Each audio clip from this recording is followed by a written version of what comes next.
আসসালামু আলাইকুম viewers, Ranji automobiles থেকে আপনাদের সকলকে স্বাগত জানাচ্ছি। আপনারা জানেন যে রঞ্জি অটোমোবাইল সবসময় বিক্রি অথবা ইনস্টলে একটা ভিডিও সবসময় দিয়ে থাকে। ঠিক তেমনি একটা অনজির গিয়ার, এটা 1 টিয়ারে লাগাবে। অনজির গিয়ার এটা লাগানো যায়।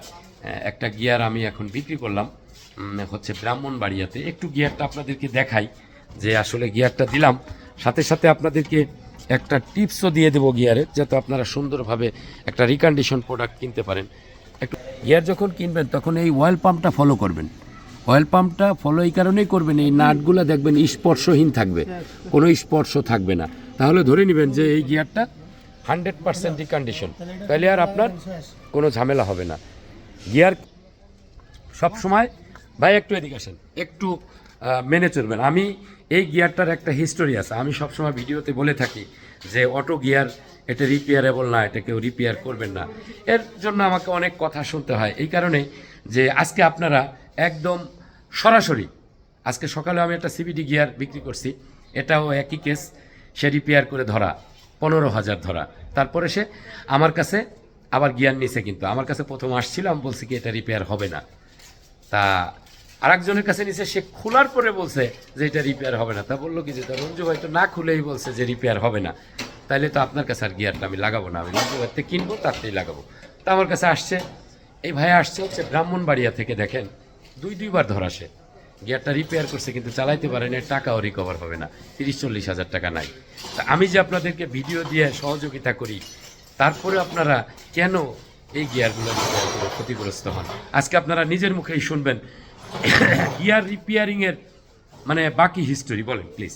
জি, আসসালামু আলাইকুম ভাই। জানেন আপনারা গিয়ার রিপেয়ারিং করবেন না, বাস গিয়ার আপনারা একটু ধৈর্য ধরে হইলো, টাকা কিছু ইনভেস্ট করে হইলো আপনি রিকন্ডিশন গিয়ার লাগাইবেন। আমি দুবার ধরা গেছি, দুবারে আমার প্রায় 35-40 হাজার টাকার মতো চলে গেছে। 3 মাস আমার গাড়িটা বোয়া, 3 মাসের মধ্যে অনেকবার চেষ্টা করছে গাড়িটা চালাবার জন্য, কিন্তু পারিনি।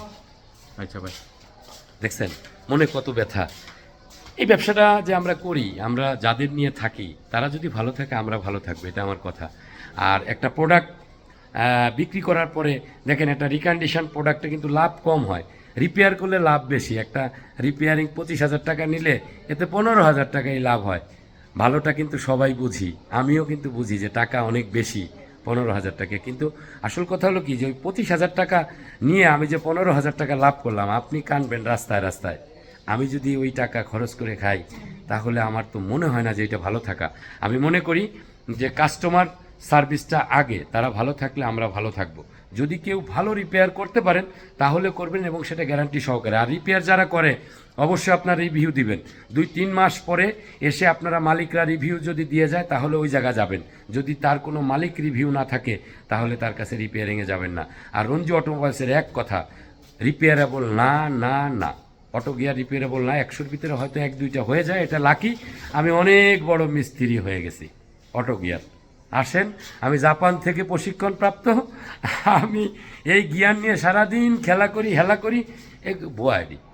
এগুলা রিপেয়ারেবল না না না। আবারও বলছি, যদি আমার সাথে কেউ চ্যালেঞ্জ করতে চায় তাহলে অবশ্যই আমাকে ফোনের মাধ্যমে চ্যালেঞ্জ করলাম, আপনি আমার সাথে কথা বলে নেবেন।